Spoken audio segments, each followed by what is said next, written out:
సాలుని సమాధానానికి తిరస్కారానికి నివ్వరపోయిన అంబ దిక్కు తోచక వేరే గత్యంతరం లేక హస్తినాపురం దారి పట్టింది. విచిత్ర వీరంతో అంబిక అంబాలికలను ఇచ్చి పెళ్లి జరిపిన భీష్ముడు హఠాత్తుగా అంబ తిరిగి రావడం చూసి ఆశ్చర్యపోయాడు. అంబ భీష్ముని వద్దకు వచ్చి, స్వయంవరంలో నువ్వు నన్ను గెలుచుకున్న కారణంతో సాలుడు నన్ను తిరస్కరించాడు. దాంతో పుట్టినింటికి వెళ్ళలేక, ప్రేమించిన వాడితో ఉండలేక, ఎటు వెళ్ళాలో తెలియక అసలు ఈ పరిస్థితి కారణం నువ్వే కనుక నీ వద్దకే వచ్చాను అని ఇప్పుడు నన్ను నువ్వే పెళ్లి చేసుకోవాలని అన్నది అంబ.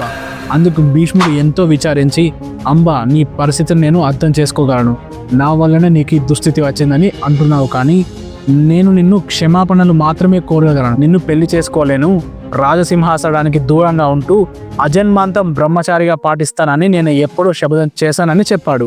స్వయంవరానికి నేను వచ్చింది కూడా నా తమ్ముడైన విచిత్ర వీరునికి పెళ్లి చేయాలనే, కానీ కన్య వ్యామోహంతో కాదు. అందువలన నేను నిన్ను స్వీకరించలేను. నీవు నీకు నచ్చిన చోటికి ఎక్కడైనా వెళ్ళి స్వేచ్ఛగా జీవించవచ్చు అని భీష్ముడు అన్నాడు.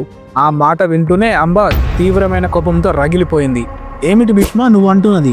నాకు కన్నవారిని, ప్రేమించిన వారిని దూరం చేసి నాకింతటి దుస్థితి కలిగించి అందుకు గాను నన్ను వివాహం చేసుకో అని నాకు న్యాయం చేయమంటే నీ కీర్తి ప్రతిష్టల కోసం మాట తప్పనని ప్రగల్భాలు పలుకుతావా?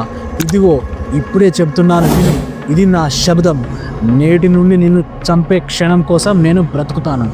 ఏదో ఒకరోజు నిన్ను అత్యంత హీనంగా, ఘోరంగా, క్రూరంగా చంపుతాను. ఏమన్నావు?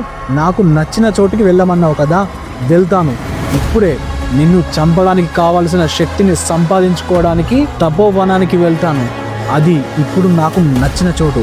గుర్తుపెట్టుకో భీష్మ, నేనే నీ అంతాన్ని అని ప్రతీకార జ్వాలలు విడుస్తూ అక్కడ నుండి తపోవనానికి వెళ్ళిపోయింది అంబ.